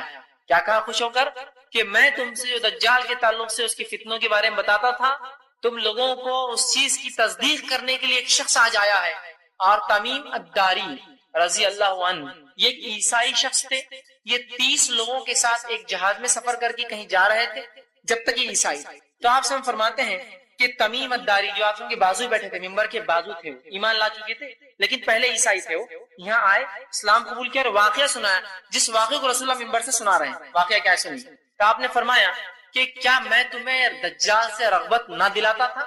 اب آؤ سنو، تمیم آئے ہیں میرے پاس، اور فرمایا وہ نصرانی تھے، میرے یہاں آئے، میرے ہاتھ پر بیعت کی، انہوں نے اسلام قبول کیا، انہوں نے مجھے ایک واقعہ سنایا جو میری ان احادیث کے موافق ہے جو میں تمہیں دجال کے بارے میں سناتا تھا، مطلب میری باتوں سے موافقت کر رہی، اور وہ واقعی وجہ بنا تھا تمیم کے ایمان لانے کا۔ یاد رکھیں کیا واقعہ ہے، وہ انہوں نے مجھے بیان کیا جو آپ سے ہم بیان کر رہے ہیں، اور تمیم نصرانی تھے، ایمان قبول کیا، وہ ایک الگ مسئلہ، مہر نبوت لگ رہی ہے اس پہ، اب کوئی شک کی گنجائش نہیں، رسول اللہ اس کو دوہرا رہے ہیں۔ آپ نے فرمایا کہ تمیم نے مجھ سے فرمایا وہ 30 لوگوں کے ساتھ ایک سفر پہ تھے، راستے میں طوفان آیا، طوفان میں کشتی ادھر سے ادھر مشرق سے مغرب اچھال اچھال کے جو ہے پانی نے پھینکنا شروع کیا، 1 مہینے تک ہم طوفان میں پھنسے رہے۔ 1 مہینے میں طوفان میں پھنسنے کے بعد کشتی ایک ایسے مقام پہ رکی جہاں ایک چھوٹا جزیرہ نظر آ رہا تھا، اس جزیرے کے پاس ہم نے جہاز کو روکا، کچھ لوگوں نے چھوٹی کشتی ہوتی ہے نا، جہاز میں چھوٹی کشتی ہوتی ہے، بہت سی جگہ جزیرے جو ہوتے ہیں وہاں ساحل برابر نہیں ہوتا، تو ہم نے کشتی نکالی، کشتی میں ہم لوگ سوار ہوئے، اس جزیرے کی طرف گئے۔ جب ہم جزیرے کی طرف گئے اور وہاں اترے تو ایک ایسی چیز اور ایسی شے ہمارے سامنے آئی، اور اس کے آنکھ پر اتنے بال تھے کہ اس کا اگلا اور پچھلا ہم کو سمجھ میں نہیں آتا تھا وہ کیا ہے۔ ہم نے کہا اے شخص تجھ پر لعنت ہو، کون ہے تو؟ تیرا نہ اگلا سمجھتا ہے نہ تیرا پچھلا سمجھتا ہے، مطلب اس کے جسم پر اتنے زیادہ بال تھے کہ تعجب اور حیرانی سے انہوں نے کہا لعنت ہے تجھ پر منوس، کیسا تو انسان ہے، تیرا اگلا پچھلا کو سمجھتا نہیں، تو ہے بھی کیا چیز؟ تو اس نے کہا میرا نام جساسا ہے۔ تو نے کہا جساسا؟ تو کہا میں کسی کا جاسوس ہوں، میں کسی کا جاسوس ہوں، اور کہا میرا آقا جو اس محل میں بند ہے تمہیں بلاتا ہے، ذرا چلے جاؤ۔ تمیم کہتے ہیں کہ ہم پہلے ہی سے گھبرا لیے تھے، جس کا نہ اگلا سمجھتا نہ پچھلا سمجھتا تھا کیا ہے، مطلب اتنے بال تھے، ہم ڈرے ہوئے تھے، ہم نے سوچا اب چلے جانا چاہیے اس کے مالک کے پاس، کیونکہ اب ہم تابع ہو گئے تھے نا، اب جزیرے پہ اتر گئے، اب اتنی خطرناک شے ایک چیز سامنے آ گئی۔ ہم لوگ دوڑے اور وہاں گئے، جب اس محل میں گئے تو اس جساسا نے کہا، اس نے کہا تم لوگ اس شخص کے پاس جاؤ جو الگ تھلگ ایک دور جگہ میں رہتا ہے اور تمہارے بارے میں جاننے کا بڑا خواہش مند، مطلب اس کو علم ہے کہ تم لوگ یہاں آئے ہو اس جزیرے کے۔ وہ کہتے ہیں کہ اس جساسا نے جب اپنا نام لیا تو ہمیں اندیشہ ہو گیا اور ہم یہ سوچنے لگے شاید یہ شیطان ہے، اور اب اس کی بات ماننا پڑیں گے، تو ہم سوچنے لگے کیونکہ وہ عیسائی تھے، ابھی مسلمان نہیں تھے، شاید یہ شیطان ہے، اور ہم جو ہے جلدی سے جو اس خانقاہ اس محل کی طرف بھاگنے لگے کہ کم از کم اس سے تو نجات ملیں گی، شیطان سے اس کے آقا سے مل لیں گے، اور بھاگنے لگے، چل پڑے۔ جب ہم اس میں داخل ہوئے تو ہم نے ایک عظیم الجشا ایک شخص دیکھا، بہت ہیوی ہیکل۔ اب آپ بولیں گے ایک طرف تو کچھ باتیں آ رہی ہے پستاخط کی، ایک طرف ہیوی ہیکل، انشاءاللہ بعد میں اس کی وضاحت کروں گا۔ ہیوی ہیکل بہت بڑا ایک شخص تھا جس کو جو ہے مضبوطی سے زنجیروں میں باندھا ہوا تھا، اس کے دونوں ہاتھ اس کی گردن پہ باندھے ہوئے تھے، ہوتا نا جو بہت خطرناک قیدی ہوتے ہیں ان کے ہاتھ باندھ دیتے ہیں، اور اس کے دونوں پیر گھٹنے سے لے کر ٹخنوں تک باندھے ہوئے تھے زنجیروں میں، اور زنجیریں جو ہے لگی ہوئی تھی کہ وہ ہلچل بھی نہیں کر سکتا تھا اور بھاگ بھی نہیں سکتا، ہاتھ بھی بندھے تھے پیر بھی بندھے تھے۔ ہم اس شخص کے پاس گئے اور عظیم جیسا شخص تھا، بہت مضبوطی باندھا تھا، اس کے دونوں ہاتھ اسی گردن سے باندھے ہوئے تھے اور گھٹنے سے ٹخنوں تک لوہے کی زنجیروں میں جکڑا تھا۔ ہم نے کہا تیرے لیے ہلاکت، تو کون ہے؟ وہ ایک شیطان دکھ رہا تھا اور ایک تم کون ہو؟ تو شخص نے کہا، اس نے کہا تم لوگ میرے بارے میں جاننے میں کامیاب ہو گئے، پہلے تم مجھے کچھ بتاؤ، میں پھر بعد میں اپنا تعارف دیتا ہوں میں کون ہوں۔ تو کہا پوچھ، پھر کیا پوچھنا؟ تو ہم نے کہا، دوست نے کہا تم لوگ کون ہو؟ پہلا سوال۔ ہم نے کہا، تمیم کہتے ہیں، ہم نے کہا ہم عرب لوگ، عرب سے آئے ہیں، ہم ایک بحری جہاز میں سفر کر رہے، سمندر میں طوفان آیا، طوفان نے تھپڑے مارے، 30 دن تک ہم پریشان رہے، 30ویں دن طوفان تھما، کشتی آ کے ساحل پہ رکی، ہم چھوٹی کشتی میں سوار ہو کے یہاں آئے، وہ ایک شخص ملا جس کا نہ اگلا سمجھتا تھا نہ پچھلا سمجھتا تھا، ہم نے اسے بددعا دی، اس نے کہا تم بلا رہے ہو، اور جب ہم نے سنا تو ہم جو ہے تمہارے پاس آ گئے۔ کہا اچھا یہ معاملہ ہے؟ پھر اس شخص نے کہا، اور وہ کہتے ہیں، اس نے کہا تم لوگ جو ہے تم کون ہو؟ ہم نے کہا ہم عرب ہیں، ایک بحری جہاز اور پورا واقعہ سنا ہے، اور وہ جانور ہمیں جو یہاں لے آیا۔ ہم نے اس سے پوچھا تیرے لیے تباہی و بربادی ہو، تو کون ہے؟ اب بول۔ اب ہم نے بتا دیا پورا ہمارا کیا ہے، اب تو کون ہے بتا۔ تو اس نے کہا جو ہے میں جیسا مطلب اس کا واقعہ، اس کی بات جو ہے، اس نے کہا تم لوگ اس بڑے محل میں آ جاؤ، تو ہم اس کی بات سن کر آ گئے اور تمہارے جانب آئے۔ اس نے کہا جو ہے مجھے جو ہے اب یہ چھوڑو، کیا تھا، مجھے بیسان کے بارے میں بتاؤ۔ ابھی بھی اس نے اپنا تعارف نہیں دیا، کہا مجھے بیسان کے بارے میں بتاؤ، اور بیسان فلسطین کے ایک شہر کا نام ہے، یاد رکھیں آج بھی وہ شہر۔ تم وہ سب چھوڑو، مجھے بیسان کے بارے میں بتاؤ، میں اپنا تعارف ابھی نہیں دوں گا، بعد میں دے دوں گا۔ ہم نے کہا تم بیسان کے بارے میں کیا جاننا چاہتے ہو؟ ایک شہر ہے۔ تو اس نے کہا نہیں وہ نہیں پوچھنا چاہ رہا ہوں۔ اس نے کہا مجھے یہ بتاؤ کیا اس میں اس کے درخت پھل دے رہے ہیں؟ مطلب بیسان ایک جو ہے ریگستانی علاقہ تھا، کیا اب اس علاقے میں درخت اگتے ہیں اور پھل دیتے ہیں اور پھول آتے ہیں؟ تو انہوں نے کہا، ہم نے کہا دیتے ہیں، پھل دیتے ہیں، پھول آتے ہیں۔ اس نے کہا قریب ہے کہ اس کے درخت پھل دینا بند کر دیں۔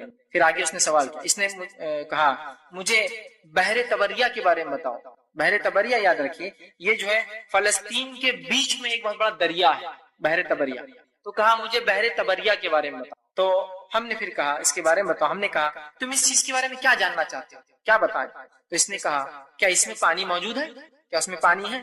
تو انہوں نے جواب دیا ہاں بہت پانی ہے، لوگ کھیتی باڑی کرتے ہیں اس سے۔ تو اس نے کہا قریب اس کا پانی ختم ہو جائے گا۔ اس نے پھر آگے کہا، اس نے کہا مجھے زغر کے چشمے کے بارے میں بتلاؤ۔ ہم نے پوچھا کیا جاننا چاہتے ہو؟ زغر کا چشمہ یہ جو ہے اردن جارڈن کے علاقے کے اندر، جو فلسطین اور بحر میت ڈیڈ سی کا علاقہ ہے، ڈیڈ سی سے ادھر فلسطین ہوتا ہے، ادھر باؤنڈری کے ادھر جو ہے جارڈن ہوتا ہے۔ تو کہا جو ہے مجھے اس کے بارے میں بتاؤ جو ہے کہ زغر کا چشمہ کیا کر رہا ہے۔ تو کہا کیا جاننا چاہتے ہیں، کیا لوگ اس سے کاشتکاری کرتے ہیں، کھیتی باڑی کرتے ہیں چشمے سے؟ تو انہوں نے کہا ہاں اس چشمے سے لوگ کھیتی باڑی کرتے ہیں، خوب پانی نکلتا ہے۔ ہم نے کہا ہاں اس چشمے میں بہت پانی ہے اور اس کے باشندے کاشتکاری بھی کرتے ہیں۔ اس نے کہا مجھے بتاؤ کہ ان ان پڑھ امیوں کے نبی کا کیا معاملہ ہے۔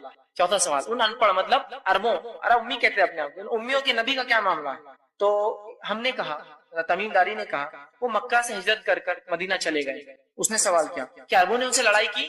ہم نے کہا عربوں نے لڑائی کی اور شکست بھی کھائی۔ ٹھیک، تو کہا عربوں نے لڑائی کی اور شکست کھائی۔ اس نے کہا کہ نتیجہ کیا ہوا لڑائی کا؟ تو ہم نے اسے خبر دی اور کہا تمام عربوں پر وہ غالب آ گئے اور سب ان کی اطاعت قبول کر رہے ہیں، دھیرے دھیرے قبائل اطاعت کر رہے ہیں، ایمان لا رہے ہیں۔ اس نے کہا یہ سب ہو چکا ہے؟ تو ہم نے کہا ہاں۔ ہم نے کہا بالکل ہو چکا۔ اس نے کہا یہی ان کے لیے بہتر تھا کہ ایمان لاتے، یہ اچھا تھا ان کے لیے ایمان لاتے، یہ ان کے لیے بہتر تھا اور اس نبی کی اطاعت کر لیتے، اور یہی چیز وجہ بنی تمیم کے ایمان لانے کی۔ کہا بہتر تھا اس کے لیے کہ اس نبی کی اطاعت کرتے، ایمان لاتے۔ اب میں تمہیں اپنے بارے میں بتاتا ہوں، جب سے میرے بارے میں پوچھ رہے ہیں۔ میں مسیح دجال ہوں۔ تو دجال حقیقت ہے، اور نہ صرف حقیقت ہے، اور رسول اللہ کے دور میں موجود بھی تھا۔ اب وہ غائب کی خبروں سے، یہ سب غائب کی بات ہے، ہم نہیں جانتے اس کی عمر کتنی اور کیا ہے، کیونکہ اللہ کی ایک نشانی ہے اور غائب کی خبروں میں سے چیز۔ اس نے کہا مسیح دجال ہوں، ان قریب مجھے کسی وقت خروج کا اجازت ملنے والی ہے۔ اور وہ کہتے ہیں ان زنجیروں میں، جب یہ ہم خبریں دے رہے تھے اس کو، اتنا خوش تھا کہ اس زنجیروں میں اتنے جگڑ کی بات بھی اس کی خوشی اس کے جسم سے چھلک رہی تھی، تو جو ہلچل کرتا تو وہ زنجیروں کے اندر بھی اپنی خوشی کا اظہار، ایسا ہو گیا، ایسا ہو گیا، یہ بھی ہو گیا۔ کہا اب میرے نکلنے کا وقت، کہا میں دجال ہوں، ان قریب مجھے نکلنے خروج ہونے کا اجازت ملیں گی، میں نکلوں گا اور ساری دنیا میں ہر شہر میں جاؤں گا اور 40 دن کا میرا سفر ہوگا، چکر لگاؤں گا، 40 دن چکر لگاؤں گا، سوائے مکہ اور مدینہ، یہ 2 شہروں میں داخل نہیں ہو سکتا۔ اور فرمایا یہ 2 شہر مجھ پر حرام کر دیے گئے ہیں، ان میں سے کسی بھی شہر میں اگر میں داخل ہونے کی کوشش کروں گا تو میرا سامنا فرشتوں سے ہوگا جو ننگی تلوار لیے کھڑے ہوں گے اور مجھے وہ قتل کر دیں گے۔ مجھے ان شہروں میں داخلہ جو ہے سے روک دیا گیا ہے۔ مکہ اور مدینہ میں اس کے تمام راستوں پر فرشتے کھڑے ہوں گے، میں صرف ان 2 شہر چھوڑ کر سب جگہ جاؤں گا۔ فاطمہ بنت قیس رضی اللہ عنہا فرماتی ہے آپ صلی اللہ علیہ وسلم نے اپنا عصا، آپ تقریر دیتے ایک لکڑی کی عصا لے کر زمین پہ مارا اور کہا ھذا طیب، یہ ہے مدینہ طیب، اس لیے مدینہ کو طیبہ کہا جاتا ہے۔ وہ ایسی جگہ ہے جہاں دجال داخل نہیں ہو سکتا۔ تو کہا میں نہیں کہتا تھا یہ طیب ہے، اور 3 مرتبہ آپ نے مار کے کہا کیا میں نہیں کہتا تھا یہ طیب ہے، یہ طیب ہے، مطلب یہاں دجال داخل نہیں ہوگا۔ اور اس کے بعد جو فرماتی ہے آپ نے یہ کہا اور جو ہے فرمایا کیا یہ بات میں تم سے پہلے نہیں کہہ رہا تھا، جس کی تمیم بھی دیکھو آج تصدیق کر رہے ہیں، جہاں کی آئے انہوں نے دیکھ لیا اس چیز کو، اور لوگوں نے کہا جی ہاں، صحابہ نے کہا آپ نے یہ بتایا تھا، آپ نے فرمایا مجھے تمیم داری کی بات اچھی لگی کیونکہ وہ میری اس بات کے مطابق تھی جو میں دجال کے بارے میں مکہ اور مدینہ کے متعلق تم سے بیان کرتا ہوں۔ خبردار ہو جاؤ، دجال شام اور یمن کے سمندر کے بیچ میں کہیں ہے۔ رہنے کی جگہ شام اور یمن کا سمندر، شام کا سمندر ریڈ سی ہوتا ہے جو کہ افریقہ کے اوپر جو یورپ سے جا کے ٹچ ہوتا ہے وہ ہوتا ہے، اور یمن کا سمندر وہ نچلا حصہ ہے جو عربین سی ہوتا ہے، یاد رکھیں وہ میڈیٹرین سی کہلاتا ہے یا ریڈ سی کہتے ہیں، اور یہ جو ہے بحر احمر اور یہ جو ہے عربین سی، ان کے بیچ میں جو یمن اور شام کی کہیں بیچ میں جزیرے میں وہ ہے سمندر میں، بلکہ وہ مشرق کی جانب ہے، مطلب نکلیں گا تو مشرق کی جانب سے رہتا ہے اس علاقے میں، وہ مشرق کی جانب ہے۔ اور آپ صلی اللہ علیہ وسلم نے اپنے ہاتھ کو مشرق کی طرف اشارہ کیا، اور مدینہ سے مشرق کی طرف اشارہ وہ عراق کی طرف اشارہ ہوتا ہے، مطلب وہی خراسان والی روایت جو پہلے میں آپ سے بیان کر چکا ہوں۔ اب ایک غلط فہمی ہوتی ہے، بہت سے لوگ یہ سمجھتے ہیں کہ دجال چونکہ چھپا ہے تو کہیں وہ برموڈا ٹرائنگل تو نہیں ہے وہاں چھپا ہوا ہے، وہ ایک علاقہ ہے جو امریکہ کا جو نچلا کیلیفورنیا کا ایک علاقہ جو جا کر میکسیکو سے ٹچ ہوتا ہے، وہ ایک علاقہ اس کو کہتے ہیں برموڈا ٹرائنگل، ایک علاقہ ہے جو 3 ٹرائنگل ہوتا ہے شکل کا اس طرح سے ہے جس میں جہاز جا کر گم ہو جاتے ہیں اور ہوائی جہاز گم ہو گئے۔ دیکھیے یہاں حدیث میں وضاحت ہے، یمن اور شام کے بیچ کے سمندر میں، برموڈا ٹرائنگل تو کیلیفورنیا بہت دور ہے، سمجھ رہے بات کو، تو وضاحت حدیث میں واضح ہے، تو اس چکر میں مت جائیے کہ وہاں کیا ہوگا اور کیا نہیں۔ اور آج کل تو بہت سارے سائنسی انکشافات ہو چکے ہیں اور سائنٹیفک اسٹڈیز بتا رہی ہے کہ وہاں ایسا کچھ بھی نہیں، سوائے اس کے کہ بہت زیادہ ہائی کرنٹس، مطلب بہت ہائی ٹائیڈز ہوتی ہے جس کی وجہ سے بہت سارے سمندر میں جہاز اور بہت ساری چیزیں، بلکہ میگنیٹک فیلڈ بھی کبھی کبھار ورکنگ بند کر دیتی ہے چونکہ سمندری ہواؤں کے اور سمندر کے کرنٹس جو بولتے ہیں بہت زیادہ لاٹوں کے اٹھنے کی وجہ سے۔ بہرحال جو بھی ہو، اب خروج دجال سے پہلے اور کیا کیا حالات ہوں؟ دجال زندہ ہے، موجود ہے، تمیم نے اس کو دیکھا اور 30 لوگ اس کے اور بھی گواہ ان کے علاوہ، نبی اکرم صلی اللہ علیہ وسلم کی مہر تصدیق کی مہر ہے کہ ہاں تمیم نے اسے دیکھا ہے۔ اب جب دجال نکلیں گا تب اس وقت کیا حالت ہوں؟ صحیح مسلم کی روایت ہے، آپ صلی اللہ علیہ وسلم فرمایا کہ جب دجال نکلیں گا عرب جو ہے بہت کم تعداد میں، بہت کم، اور حدیث میں ہے لوگ دجال سے ڈر کر پہاڑوں کی طرف بھاگ جائیں گے، آپ نے فرمایا۔ تو ام شریک رضی اللہ عنہا جو حدیث کی راوی وہ کہتی ہے کہ آپ صلی اللہ علیہ وسلم عرب کہاں ہوں گے؟ آپ کہہ رہے ہیں کہ لوگ دجال سے ڈر کے پہاڑوں پہ بھاگ جائیں گے، تو عرب کہاں ہوں گے؟ کیونکہ عرب بہت کم تعداد میں، مطلب بہت سارے اس پر شہید ہو جائیں گے، مارے جائیں گے یا موجود نہیں ہوں گے، بہت کم تعداد میں، ٹھیک ہے۔ اسی طرح دجال کے نکلنے سے پہلے مسلمان قسطنطنیہ کو فتح کریں گے، کانسٹینٹینوپل یاد ہے، قسطنطنیہ اس کو فتح کریں گے اور وہاں لڑائی ہوگی۔ معاذ بن جبل رضی اللہ عنہ حدیث کے راوی، مسند احمد کی حدیث ہے، آپ نے فرمایا بیت المقدس کی آبادی دراصل مدینے کی بربادی، اس کے بعد فرماتے ہیں مدینے کی بربادی ہوئی تو ایک عظیم معرکہ شروع ہو جائے گا، وہ معرکہ شروع ہوا تو قسطنطنیہ فتح ہو جائے گا، اور جب قسطنطنیہ فتح ہو جائے گا پھر جلد ہی دجال ظاہر ہو جائے گا، تو قسطنطنیہ کی فتح ہوں گی، عربوں کی تعداد کم ہوگی دجال کے ظاہر ہونے سے۔ اسی طرح فتوحات ہوں گی، مسلمان بہت سی وکٹریز ان کو ملیں گی دجال کے نکلنے سے۔ صحیح مسلم کی روایت ہے، آپ صلی اللہ علیہ وسلم فرماتے ہیں، حضرت نافع بن عتبہ رضی اللہ عنہ حدیث کے راوی کہتے ہیں ہم لوگ ایک دفعہ رسول اللہ صلی اللہ علیہ وسلم کے ساتھ جہاد کے سفر میں نکلے، نبی کریم صلی اللہ علیہ وسلم کے پاس جو مغرب کی جانب سے ایک قوم آئی اور ان کے بدن پر اونی کپڑے تھے، اونی کپڑے سمجھتے ہیں، مطلب ایسے کپڑے جو سردی سے بچنے کے لیے پہنتے ہیں۔ ان سے ملاقات اللہ کے رسول صلی اللہ علیہ وسلم نے ایک ٹیلے پر کی اور وہ کھڑے تھے اور اللہ کے رسول صلی اللہ علیہ وسلم بیٹھے تھے، وہ کھڑے رہ کر بات کر رہے تھے، آپ صلی اللہ علیہ وسلم تشریف فرما۔ مجھے خیال آیا کہ میں جا کے اللہ کے رسول کے پاس کیوں نہ بیٹھوں، دشمن کے آدمی تو نہیں، اللہ کے رسول قتل نہ کر دے، حملہ نہ کر دے، اس خیال سے میں گیا، لیکن ڈر بھی لگ رہا تھا کہ آپ سے ناراض نہ ہو جائے، سیکرٹ بات چل رہی ہو، پرائیویٹ ٹاک ہو۔ پھر بھی میں نے اللہ کے رسول کی جان کی سوچ کے جا کے دونوں کے بیچ میں بیٹھ گیا، اللہ کے رسول نیچے بیٹھے، وہ کھڑے تھے اور میں بیچ میں آ کے بیٹھ گیا تاکہ حفاظت کرے، اور اللہ کے رسول صلی اللہ علیہ وسلم کے درمیان کھڑے ہونا چاہیے۔ اور وہ کہتے ہیں کہ اللہ کے رسول کو دھوکے سے قتل نہ کر دے۔ پھر میں نے کہا شاید اللہ کے رسول صلی اللہ علیہ وسلم سے کوئی خفیہ بات چیت کر رہے۔ بہرحال میں آیا اور ان کے بیچ درمیان کھڑا ہو گیا۔ میں نے آپ سے 4 باتیں سیکھی جنہیں میں انگلیوں پر گن سکتا ہوں، جو آپ ان کو فرما رہے تھے، ان لوگوں سے کہہ رہے تھے۔ آپ نے فرمایا تم جزیرے عرب میں جنگ کرو گے تو اللہ تعالیٰ اسے فتح کر دے گا۔ پھر فرمایا پھر تم ایران پر حملہ کرو گے، اللہ تعالیٰ اسے فتح کر دے گا۔ پھر تم روم پر حملہ کرو گے، اللہ تعالیٰ تمہیں اسے فتح کر دے گا۔ پھر دجال پر حملہ کرو گے، اللہ تعالیٰ تمہیں اس معاملے میں بھی فتح یاب دے گا اور کامیاب کر دے گا۔ ٹھیک، تو یہ حالات ہوں گے دجال کے نکلنے سے۔ اسی طرح دجال کے نکلنے سے پہلے 3 ایسے سال گزریں گے، 3 ایسے سال ہوں گے جس کے تعلق سے آتا ہے کہ بہت سخت سال ہوں گے۔ اس سے پہلے ایک وضاحت جو میں نے کہی تھی کہ ایک روایت میں دجال کم قد کا ہے، خوب چوڑا ہے، دوسرے اس میں تھا بہت لہیم شہیم آدمی ہے۔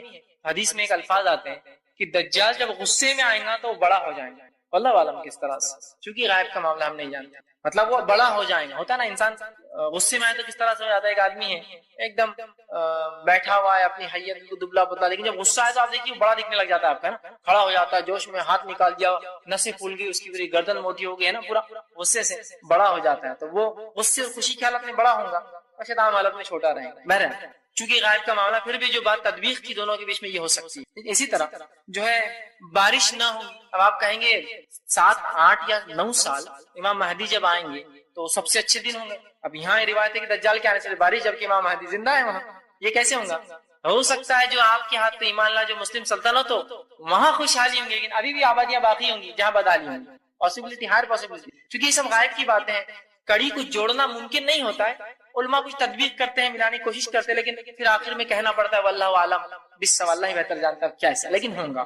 تو آپ سے فرمایا، ابن ماجہ کی روایت ہے، ابو امامہ باہلی رضی اللہ عنہ حدیث کے راوی وہ کہتے ہیں آپ صلی اللہ علیہ وسلم نے فرمایا دجال کے آنے سے پہلے 3 سخت سال گزریں گے۔ پہلا سال، لوگ ان سالوں میں شدید بھوک اور پیاس میں رہیں گے، مبتلا ہوں گے۔ پہلے برس اللہ تعالیٰ آسمان کو حکم دیں گا کہ وہ اپنی 1/3 بارش روک دے، زمین کو حکم دیں گا 1/3 اناج روک دے۔ آسمان سے 1/3 بارش کم، زمین سے 1/3 پیداوار کم۔ دوسرے سال اللہ آسمان کو حکم دے گا 2/3 بارش روک لے، زمین کو حکم دے گا 2/3 پیداوار روک دے۔ سیکنڈ ایئر 2/3 آسمان سے بارش کم، 2/3 جو ہے زمین سے پیداوار کم۔ تیسرے سال اللہ حکم دے گا زمین آسمان کو کی 1/3 بھی نہیں، کچھ بارش نہ برسائے، حتیٰ کہ آپ سے فرماتے 1 قطرہ بھی پانی نہیں کرے گا۔ اور اس کے بعد فرمایا زمین کو حکم دے گا کچھ نہ ہوگا، اور اس سال کچھ بھی نہ ہوگے گا۔ آپ صلی اللہ علیہ وسلم فرماتے ہر شے مر جائیں گی، گائے بھینس بکریاں جانور سب مر جائیں گے سوائے اس کے جس کو اللہ زندہ رکھنا۔ بہت سخت 3 سال گزرے جب دجال آئیں گے۔ آج انشاءاللہ جیسا کہ بات بتائی گئی تھی کہ چند بڑی علامتیں رکھوں گا، اس میں سے جو سب سے بڑی علامت ہے، چونکہ وقفہ بہت کم ہے اور چونکہ کل ختم کرنا ہے عنوان ہمیں، بہرحال تو اس کی سب سے بڑی علامتوں میں سے یا بڑی علامتوں میں سے جو ایک علامت ہے جس کے تعلق سے اللہ کے رسول صلی اللہ علیہ وسلم حدیث میں بیان کرتے ہیں، وہ علامت ہے کہ مسلمانوں کا جنگ ہونا۔ اور اس کے تعلق سے اب میں حدیث کے حوالے نہ دیتے ہوئے ایک جس کو کہیں گے مختلف احادیث کا مجموعہ لے کر ایک آپ کو جو ہے بترتیب ایک کڑی پورا کر بتاتا ہوں تاکہ آپ بات کو سمجھ لیں، ورنہ احادیث میں ایک بات ایک طرف آتی ہے، دوسری بات دوسری طرف، میں اس کو ایک کڑی میں پورا دیتا ہوں تاکہ ایک آپ کے سامنے جو ہے پورا ایک سلسلے وار واقعہ چلتا رہے۔ تو رسول اللہ صلی اللہ علیہ وسلم نے فرمایا کہ قیامت سے پہلے مسلمانوں کی جو ہے بہت گھماسان جو ہے جنگ ہوں گی، اور یہ جنگ رومیوں سے ہوں گی۔ اس سے پہلے کا واقعہ لیکن رسول اللہ یوں فرماتے ہیں کہ رومی یا عیسائی، الفاظ خاص ہے، عیسائی اور مسلمان مشترکہ مل کر ایک تیسری حکومت سے لڑیں گے، ایک تیسری طاقت سے لڑیں گے جو ان پر جبر کریں گی، ہے نا۔ اور آج حالات اسی قسم کے ہیں کہ مسلمان ایک ہیں اور دوسرے بھی ایسے ممالک ہیں جو آج کچھ لوگوں کی حرکتوں سے پریشان ہیں، یا اکثر علماء نے یا ان کے اقوال اس طرح سے کہ وہ مسلمانوں کے علاقے اور اسی طرح عیسائیوں سے مراد یورپین جو کنٹریز ہیں، یہ مل کر جو ہے مشترکہ ایک فوج بنائیں گے جو تیسرے محاذ پہ جائیں گے۔ رسول اللہ فرماتے ہیں ایک 3rd فرنٹ رہیں گا جس سے وہ لڑیں گے، لیکن چونکہ وہ بہت طاقتور ہوں گا، نہ مسلمانوں سخت میں ہوں گے نہ وہ، تو دونوں مل کر مشترکہ ایک جنگ کریں گے، اور رسول اللہ فرماتے ہیں بہت خطرناک جنگ ہوں گی۔ اور اللہ کے رسول صلی اللہ علیہ وسلم اس کی بڑی تفصیلات دی جنگ کی، اور مسلمان اور یہودی لڑیں گے اور تیسری طاقت سے جو ہے وہ جنگ جیت لیں گے، اور جیتنے کے بعد مسلمان فوجیں اور عیسائی فوجیں گھر لوٹتی ہوں گی۔ رسول اللہ فرماتے ہیں ایک میدان میں دمشق شام کے علاقوں میں ایک میدان میں آئیں گے، نچلے قسم کا میدان ہوگا، ایک صلیبی ایک شخص جو ہے عیسائی اٹھیں گا اور کہیں گا صلیب کی جیت ہوئی، صلیب کی وجہ سے ہم جیت گئے، اور جبکہ یہ معاہدے کے خلاف بات ہوگی. معاہدہ یہ ہوگا کہ نہ آپ صلیب کی بات کریں گے نہ ہم آپ سے وہ کریں گے. یہ معاہدے کے خلاف بات کریں گے وہ، اور صلیب کی جیت ہوئی کہیں گے. ایک مسلمان نوجوان اٹھیں گا اور اس صلیب کو توڑ دیں گا. ایک روایت میں ہے کہ صلیب کو توڑ کر اس شخص کو قتل کر دیں گا، جس سے وہ معاہدہ ختم ہو جائے گا ایک طرفہ. اور جو ہے عیسائی مسلمانوں کے خلاف جنگ کے لیے شام میں آ جائیں گے، اور اس وقت ترکی جو ہوگا وہ مسلمانوں سے ہٹ کر ہوگا، یا مسلمانوں کے پاس نہیں ہوگا بلکہ کفاروں کی اس پر حکومت ہوں گی، اور قسطنطنیہ جو ہے وہ ان کا مرکز ہوگا، اور مسلمانوں کی فوجیں ہوں گی. اور اللہ کے رسول صلی اللہ علیہ وسلم نے فرمایا کہ پھر مسلمان لڑنے کے لیے ان سے جو ہے آگے بڑھیں گے، اور جو ہے ان دونوں کی گھماسان جنگ ہوں گی، جو کہ شام کے ایک علاقے میں عماق یا عمیق کے نام سے جو مشہور علاقہ ہے. حدیث میں 2-3 الفاظ آئے. بہرحال اب ہو سکتا ہے وہ شہر تھا یا کسی زمانے میں بن جائیں گا، یہ قیامت سے پہلے کی بات ہے. اس نامی اس شہر کے پاس دمشق شام میں وہ جمع ہوں گی دونوں فوجیں. اور عیسائی جو ہیں کسی عمران یار خان کے لیے کچھ لوگ انتظار کر رہے ہیں نیچے، خواتین ان سے گزارش ہے کہ وہ باہر جائیں. عمران یار خان. بہرحال تو مسلمان جو ہے ان سے جنگ ہوں گی، اور عیسائی جو ہے رسول اللہ فرماتے ہیں 80 جھنڈوں تلے آئیں گے، اور ہر اس کے اندر 12,000 کی ان کی فوج ہوگی. کم و بیش 9 لاکھ اور کچھ ہزار جو ہے فوج لے کر وہ آئیں گے. یا ایک اس میں جو علماء نے کہا کہ 80 جھنڈوں سے مراد 80 ممالک مسلمانوں کے خلاف کھڑے ہوں گے اس جنگ میں. یا اس سے ایک اندازہ یہ بھی ہوتا ہے کہ عیسائی کم و بیش 80 ممالک اور مسلمانوں کے ملک مل کر ایک تیسرے محاذ سے لڑیں گے. بہرحال 80 ممالک لیجیے، یا 80 جھنڈوں تلے لڑنے آئیں گی. ہر جھنڈے تلے 12,000 کی تعداد ہوگی. کم و بیش 9 لاکھ کچھ ہزار کی آپ اسے ضرب دے دیجیے 80 سے، اتنی زبردست فوج مسلمانوں سے لڑنے آئیں گی، اور بہت گھماسان جنگ ہوں گی. حتیٰ کہ عبداللہ ابن مسعود کی روایت کے مطابق ایک پرندہ وہاں سے اڑے گا لیکن دوسرے علاقے میں پہنچ نہیں سکیں گا. لیکن اللہ سبحانہ تعالیٰ مسلمانوں کو فتح دے گا، لیکن مسلمانوں کا سے بہت بڑا نقصان ہوگا. رسول اللہ فرماتے ہیں جنگ کے اندر 1/3 لوگ بھاگ جائیں گے. جب کافروں کو دیکھیں گے اتنی تعداد میں ڈر کر بھاگ جائیں گے. رسول نے کہا اللہ ان کی کبھی توبہ قبول نہیں کرے گا اور ان کو معاف نہیں کرے گا. دوسرے 1/3 جنگ میں مارے جائیں گے، قتل کیے جائیں گے، اور اللہ کے نزدیک بہت عظیم یہ شہید ہوں گے. اور تیسرے 1/3 لوگ جو ہے وہ بچ جائیں گے جو اس جنگ کو جیتیں گے. اور اللہ کے رسول نے فرمایا یہ ہتھیار کے ذریعے نہیں جیتیں گے، بلکہ جب مسلمان لڑتے ہوئے جائیں گے قسطنطنیہ میں اور ان کے قلعے پہ جائیں گے، اور بہت گھماسان جنگ ہوں گی، لیکن قلعہ ہارتا نہ ہوگا، مطلب دشمن ہارتا نہ ہوگا. پھر ایک فوجی جو ہے اٹھا کر اپنا ہتھیار جو ہے لا الہ الا اللہ کہہ کر مارے گا، اور دشمن کا قلعہ رسول اللہ فرماتے وہ نیست و نابود اور گر جائیں گا، اور فوج ہلاک اور برباد ہو جائے گا. وہ اس سے ہی پتہ چلتا ہے عقیدہ توحید کلمہ شہادت یہ بہت اہمیت کی، کہ وہاں بھی جو ہے رسول اللہ فرماتے کو ہتھیار نہیں، عقیدہ توحید لا الہ الا اللہ انہیں فتح دلائیں گا اس میں، اور مسلمان ہتھیار ماریں گا. اور ظاہر سی بات ہے جنگ جو ہے کوئی تیر اور جو ہے اسے کہیں گے پرانے زمانے کی جنگ نہیں، یہ جنگ آپ انداز لگے ایک دم جدید آلات سے ہوں گی.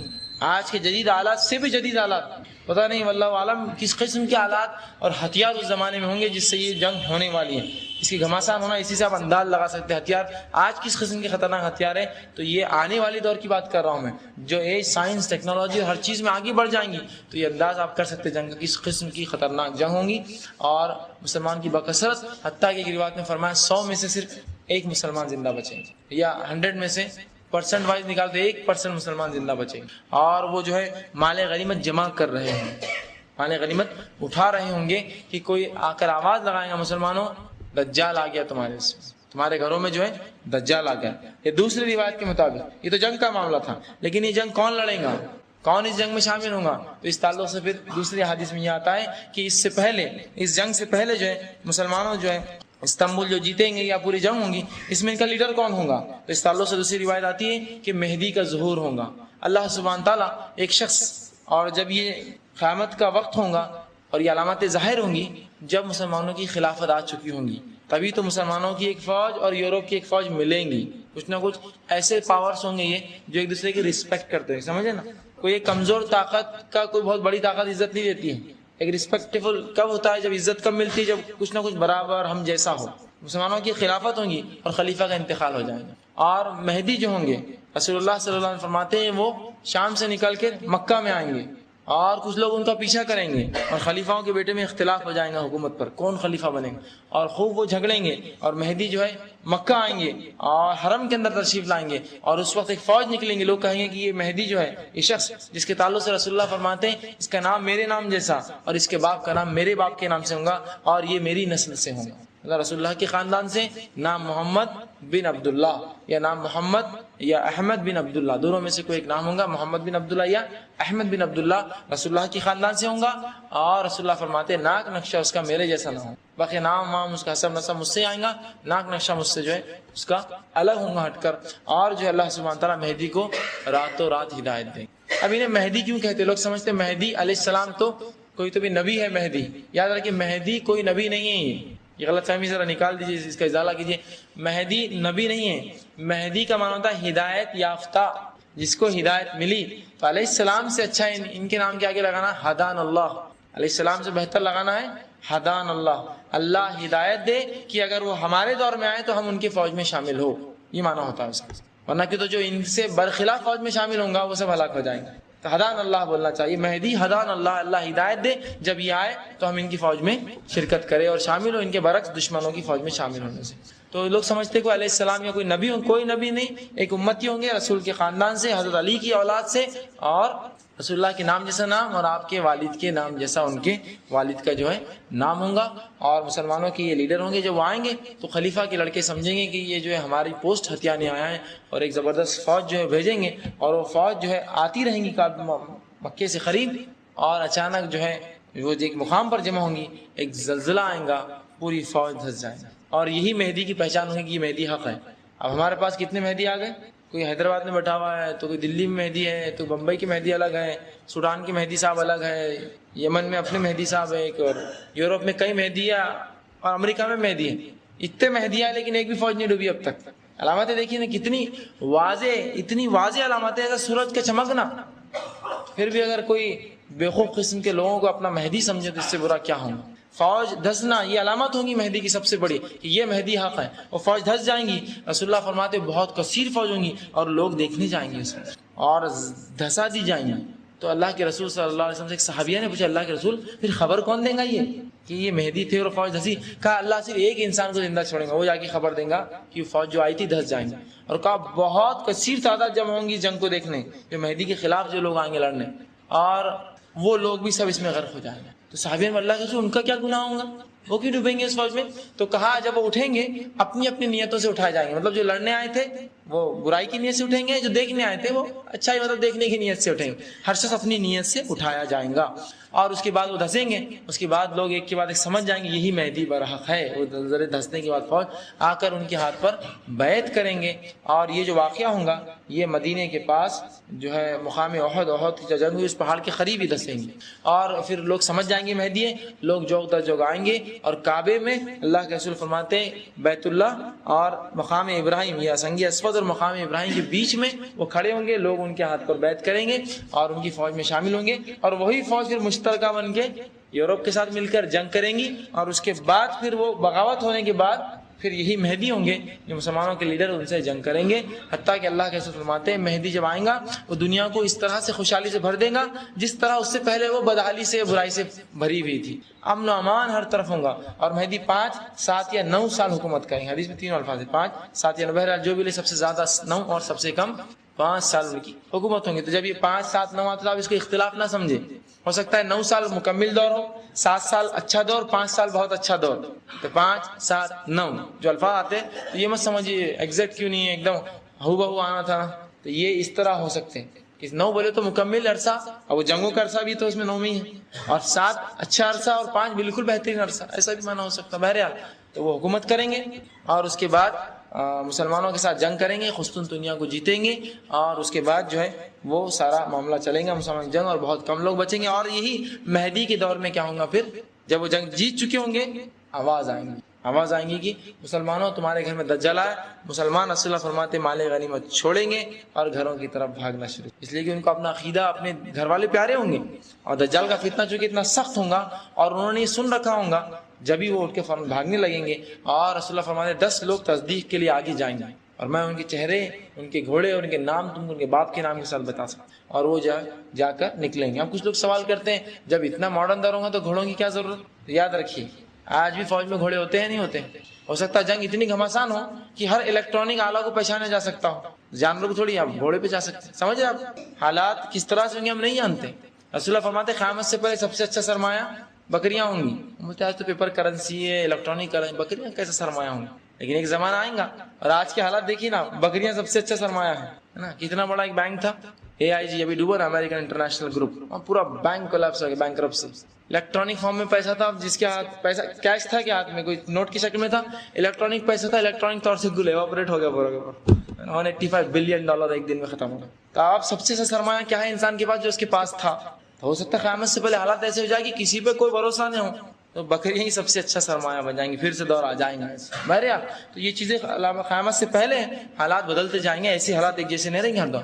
پھر رسول اللہ فرماتے کہ وہ جو حکومت کریں گے, اور اس کے بعد جو ہے وہ ان کے گھوڑوں کی میں نشان اور ان کے باپ کے نام بھی میں تم کو بتا سکتا ہوں. اور وہ پہنچتے ہوں گے, جب گھر پہنچیں گے تو خبر آئیں گی جھوٹ خبر تھی, جھوٹی خبر تھی, کسی نے نہیں کہہ دیا. مسلمان تاکید کریں گے آئندہ کوئی ایسی جھوٹی افواہیں نہیں پھیلائیں گا, اور اس تاکید کے ساتھ مسلمان لوٹ کر واپس جائیں گے اور اپنی تلواریں مال غنیمت وہاں سے لے کر جو واپس آتے رہیں گے. دوسری بار بھی راستے میں خبر آئیں گی دجال آ گیا, اور اس بار رسول اللہ فرماتے ہیں خبر حق ہوں گی اور سچی خبر ہوں گی, اور مسلمان فوراً جو ہے لپک پڑیں گے اپنے گھروں کی طرف, اور وہ جو ہے وہاں پہنچ جائیں گے اپنے گھروں کے پاس, اپنے گھروں کی حفاظت کے لیے. ٹھیک ہے. اب دجال جس کے تعلق سے ہم بار بار سنتے ہیں, یہ ہے کیا؟ کانا دجال, دجال, اور اس طرح سے جو ہے بہت سے اس کے ناموں سے یہ ہے کیا. کچھ لوگ عجیب عجیب باتیں میں نے بھی سن رکھی ہے, آپ نے بھی سنی ہوں گی. دجال بولے تو بولے ایک آنکھ کا ہوں گا, ٹھیک ہے ایک آنکھ کا, تو بولے وہ یہ ہے, بولے یہ کیمرہ ایک آنکھ کا, وہ ٹی وی ایک آنکھ کی, یہ کتنی بڑی اسکرین ہے نا, دو کان رہتے بولے یہ ایک آنکھ. دجال کے تعلق سے بھی ہم کو علم نہیں کیا ہے. دجال رسول اللہ صلی اللہ علیہ وسلم فرماتے ہیں کہ آدم علیہ السلام سے لے کر قیامت ختم ہونے تک سب سے بڑا فتنہ جو دنیا میں ہوگا دجال ہے, حتیٰ کہ قبر کے فتنے سے بھی بڑا فتنہ ہوگا دجال. اتنا خطرناک فتنہ دجال, بہت بھیانک فتنہ ہوگا, اتنا کہ مسلمانوں کا ایمان بچانا مشکل ہو جائیں گے, اور کمزور ایمان والے فٹافٹ ختم اسلام سے نکل کے کفر میں چلے جائیں گے. بہت خطرناک فتنہ. اور یہ ایک انسان ہوگا جس کی ساری تفصیلات حدیث میں آتی ہیں, شکل و صورت, اس کے ماں باپ, اس کی حیت, اس کی پیدائش, دکھنے میں, اور ساری اتنی تفصیلات آتی ہیں. رسول اللہ فرماتے ہیں کہ دکھنے میں جو ہے اس کا کلر لال ہوگا, وہ قسم کے جو ہوتے ہیں, اور اس کی ڈیل ڈال بہت صحت مند ہوں گا, اور اس کی گردن بہت موٹی ہوں گی, اور اس کی ایک آنکھ جو ہے خراب ہوں گی, جو کہ ایک انگور کے دانے کی جیسی گھومتی رہیں گی. دوسری آنکھ سے دیکھتا ہوں گا, سر پہ لفظ لکھا ہوں گا کفر کافر. ہر مومن جس کے پاس تھوڑا بھی ایمان ہوگا پڑھ لیں گا, دوسرے لوگ نہیں پڑھ سکیں گے. کافر لکھا ہوا ہوں گا, اور گھنگرالے اس کے بال ہوں گے, اور بڑی اس کی حیت کے تعلق سے, اور یہودی اس کے ماں باپ ہوں گے, اور ان کے نکاح کے 30 سال بعد وہ پیدا ہوا ہوں گا, اور فلاں بڑی تفصیلات. یقیناً اتنا وقت نہیں ہے. بہرحال اس سے جو پتہ چلتا ہے وہ ایک شخصیت ہے. ٹی وی یہ سب دجال نہیں ہوتا کچھ, ٹھیک ہے. وہ ایک شخصیت ہے, پیدا ہوں گی, یہودی ماں باپ, اور ساری تفصیلات جو حدیث کے اندر آ رہی, یہ اسی کی طرف جو ہمارا اشارہ لے جا رہا ہے. اسی طرح جو ہے دجال کا ظہور ایسے وقت ہوگا جب مسلمان بالکل بے فکر ہوں گے. جنگ جیت کر انسان کتنا بے فکر ہوتا ہے, ایک دم اچانک وہ ظہور ہوگا. اور رسول اللہ فرماتے ہیں وہ جو ہے خراسان سے ظاہر ہوگا, چھپا ہوا وہ کہیں تو بھی اس طرف ہے, جزیرے جس کو بولتے ہیں ہندوستان کا جو سمندر ہے اس میں, یا اس کے نچلے علاقے میں, یا یمن کے علاقے میں. ایک روایت میں آتا ہے یمن سے لے کر ہندوستان کا جو سمندر ہے اس میں جو ہے بحر ہند جس کو بولتے ہیں ہم, انڈین اوشن جس کو بولتے ہیں, اس کے اندر کہیں اس کا جو ہے ٹھکانہ ہے. لیکن جب ظاہر ہوگا تو کہاں سے ہوگا؟ خراسان جس کو بولتے ہیں. آج کے دور میں جو ہے ازبکستان, قزاقستان, ترکمانستان, جو 3-4 ملک تھے اس زمانے میں, حکومتیں یا سلطنت خراسان ہوا کرتی تھی, ٹھیک ہے. تو وہاں سے وہ ظاہر ہوگا, اور 70,000 یہودی جو اصفہان ایران کا ایک شہر ہے اصفہان, وہاں کے 70,000 یہودی اس کے لیے پہلے سے تیاری کر چکے ہوں گے, اور خراسان سے وہ نکلیں گا, اور یہ لوگ مل کر پھر پورا جو ہے دنیا کے اندر جو ہے تماشا مچائیں گے, اور سارے جو ہے کام کریں گے. تو وہ اس کا ظہور ہوگا. اسی طرح جو ہے اس کے تعلق سے اللہ کے رسول صلی اللہ علیہ وسلم نے ایک بار, صحابہ کہتے ہیں کہ رسول اللہ صلی اللہ علیہ وسلم نے ہمیں دجال کے بارے میں بتایا, اور ایسا بتایا, صحابہ کہتے ہیں کہ ہمیں ڈر لگنے لگا کہ کہیں پیچھے جھاڑوں میں نہ ہو, اور ہم ڈرنے لگے کھجوروں کی جھاڑوں میں نہ ہو. تو اللہ کے رسول صلی اللہ علیہ وسلم نے جب ہمیں دیکھا تو کہا تم ڈر رہے ہو؟ تو کہا اللہ کے رسول آپ نے اتنا بتایا ہمیں کہ ہم ڈرنے لگے. اور حدیث میں آتا رسول اللہ نے اس دن فجر سے لے کر ظہر سے لے کر عصر سے لے کر مغرب تک علامت قیامت بتائی صحابہ کو, ایک ساتھ پورا دن صرف درس دیا علامت قیامت مسجد میں. صحابہ کہنے لگے کہ ہمیں ایسا ڈر لگا کہ صحابہ پیچھے چھپا ہوا, ہم نکلنے کو ڈرنے لگے. رسول اللہ کیا تم ڈرتے ہو اس سے؟ تو کہا اگر میرے ہوتے ہوئے آ گیا تو تم بے فکر ہو, میں اس کے لیے کافی ہوں. تو یہ حدیث میں لیکن ایک نقطہ بہت امپورٹنٹ ہے, اہم ہے, کہ رسول اللہ نے اس چیز کا اظہار کیا کہ میرے دور میں بھی آ سکتا ہے, تبھی تو کہا آ گیا تو میں دیکھ لوں گا اس کو. لیکن اگر میں چلا جاؤں تو انشاءاللہ مسلمانوں کو اللہ ایسی طاقت قوت تقویت دیں گا, اس سے نپٹ لیں گے. تو اس سے یہ حدیث سے ایک بات کا اور چیز جو ظاہر ہوتی ہے وہ یہ کہ رسول اللہ نے کہا میں سنبھال لوں گا، مطلب یہ ڈر تھا کہ ان کے دور میں بھی وہ آ سکتا ہے، تبھی تو کہا کہ میں کافی ہو جاؤں گا اس کے لیے، تم ڈرو مت۔ اور اس کے بعد ایک واقعہ ہوا، یہ حدیث میں جو رسول اللہ نے صبح سے لے کر شام تک علامات قیامت بتائی، اس کے بعد صحابہ فرماتے ہیں کہ ایک شخص پھر جو ہے مدینہ آیا اور رسول اللہ سے باتیں کرنے لگا، اور رسول اللہ اس دن نماز کو دیر سے آئے۔ ہم نے کہا اللہ کے رسول آپ کہاں رک گئے تھے؟ تو کہا تمیم جو ایک اداری بول کے ایک شخص تھے، وہ عیسائی تھے، بعد میں اسلام قبول کیا، اس نے مجھے، اس کی باتوں نے مجھے روک رکھا تھا۔ کہا تمیم نے کیا باتیں بتائی؟ تو کہا چلو میں بتاتا ہوں تمیم نے مجھے کیا باتیں بتائی۔ اور رسول اللہ نے تمیم کو مسجد میں بلایا، کہا تمیم سنا دو، کیا تم نے مجھے واقعہ سنا، کیا تم دیکھ کر آئے ہو؟ تمیم بیٹھے اور کہا اللہ کے رسول صلی اللہ علیہ وسلم ہم جو یہاں سے نکلے کشتی میں اور سفر پہ تھے، اچانک ایک طوفان آیا اور مہینہ بھر اس طوفان ہماری کشتی پھنسی رہی، اور اس کے بعد ایک جزیرے پہ جا کر کشتی نے ہم کو جو طوفان نے پٹک دیا۔ ہم وہاں سے اترے اور جزیرے پہ جب گئے تو ایک شخص کو دیکھا، ایک روایت میں عورت کا لفظ ہے، ایک روایت میں ایسا شخص، ایسا جانور یا ایسا انسان جیسا، نہ اس کا اگلا سمجھتا نہ پچھلا سمجھتا، اور اتنے بال اس کے جسم پر تھے کہ نہ اس کا چہرہ دکھتا نہ اس کی پیٹھ دکھتی، نہ اس کا اگلا کیا ہے نہ پچھلا کیا ہے، اور پورا جسم پر اس کے بال تھے۔ تو ہم نے کہا اللہ کے رسول کیا ہے شخص تجھ پر لعنت ہو، کون ہے تو اتنا غلیظ دکھتا ہے؟ تو کہا وہ سب چھوڑو، میں کون ہوں؟ میں جاسوس ہوں، یا ایک روایت میں آتا جساسا اس نے نام کہا، یا ایک میں آتا جاسوس کا، میں جاسوس ہوں۔ کہا میرا آقا تمہیں بلاتا ہے۔ ہم اس کے پیچھے چلے، اب کچھ آ رہا بھی نہیں تھا، ہم اس کے پیچھے چلے، وہ ایک غار تک ہمیں لے گیا۔ جب ہم غار میں پہنچے تو ایک شخص کو ہم نے دیکھا جو بندھا ہوا تھا زبردست بیڑیوں میں، اور اس قسم سخت تھا، لیکن پھر بھی اچھلتا اور کودتا تھا اور ہلچل کرتا تھا۔ اور اس نے پوچھا تم کہاں سے آئے ہو؟ ہم نے پوچھا شخص تجھ پہ لانا تو کون ہے؟ تو کہا وہ سب چھوڑو، میں کون ہوں؟ مجھ سے بتا تم کہاں سے آئے ہو؟ تو کہا ہم فلاں جزیرے عرب سے آئے تھے۔ کہا کیا ہوا نبی آئے ہو؟ جو آخری نبی کہاں آ گئے؟ کہا ان کی دعوت لوگوں نے قبول کی؟ کہاں قبول کی؟ تو کہا یہ تمہارے لیے حق میں بہتر تھا، اور خوب ہلنے لگا، حتیٰ کہ اس کے بیڑیوں میں بھی وہ ہلچل کرنے لگا، صحابہ کہتے اور اچھلنے لگا، وہ تمیم کہتے اچھلنے لگا زمین و آسمان کے بیچ میں، اتنا خوش تھا۔ کہا کہ اب میرے آزادی کا وقت آ چکا اور میں دجال ہوں، اور نبی کا ظہور ہونا اور لوگوں کا ان پر ایمان لانا، بس اب میرے نکلنے کا وقت نزدیک ہے۔ اور چند باتیں اس نے پوچھی کہ فلاں دریا کا پانی باقی ہے؟ تو کہا اس دریا میں پانی ہے؟ تو کہا اب نہیں رہے گا۔ کہا کھجوریں آتی ہے تمہارے؟ کہا تو کہا اب وہ نہیں آئیں گی، ٹھیک ہے۔ اور فلاں سوالات کیے اور بڑا خوش ہوا اور کہا کہ اب میرے نکلنے کا وقت بہت نزدیک ہے۔ رسول اللہ نے کہا دیکھا کل میں تم سے نہ کہتا تھا کہ دجال ہے؟ اور جو ہے رسول اللہ صلی اللہ علیہ وسلم نے کہا کہ دیکھو تمیم نے میری بات کی تصدیق کی، اور رسول اللہ نے ممبر کے پاس جو ہے مسجد نبوی میں ہاتھ مارتی مار کہا ھذا طیب ھذا طیب، کہ یہ مدینہ طیب ہے، یہاں دجال داخل نہیں ہوں گے۔ اس لیے مدینہ کو طیبہ کہتے ہیں کہ اس میں دجال داخل نہیں ہوں گا، اور اس کے اندر منافق اور کافر بھی نہیں، سب اس کے پیچھے لگ جائیں گے دجال کے، صرف مومن ہی رہ سکیں گے اس۔ تو کہا یہ طیب ہے یہ جگہ، مطلب جو مدینہ یا مکہ میں رہا وہ دجال کے فتنے سے محفوظ ہے، اس لیے وہاں وہ مدینہ یا مکہ میں دجال کا فتنہ نہیں پہنچیں گا۔ حتیٰ کہ مدینہ کے منافق اور کافروں کو جب دجال آئیں گا وہ باہر ہی رکیں گا، آواز دیں گا، مدینہ اور مکہ میں جو ہے زلزلہ آئیں گا اور سارے کافر منافق نکل کے باہر چلے جائیں گے خود بخود، اور اس کے پیچھے لگ جائیں گے۔ تو دجال نکلیں گا، اس کے ماں باپ یہودی ہوں گے۔ ایک روایت میں آتا ہے کہ اللہ کے رسول صلی اللہ علیہ وسلم جانے لگے، ایک بچہ کھیل رہا تھا، رسول اللہ صلی اللہ علیہ وسلم نے دیکھا سارے بچے ہٹ گئے، وہ ہٹا نہیں اور کھڑا رہا۔ رسول اللہ نے کہا کہ کیا بات ہے تم کیوں کھڑے ہو؟ ناراض ہوئے اللہ کے رسول؟ تو کہا کیا تم مجھ پر ایمان لاتے ہو؟ تو عمر ابن خطاب نے کہا اللہ کے رسول آپ ہٹے، اسی گردن مار دیتا ہوں۔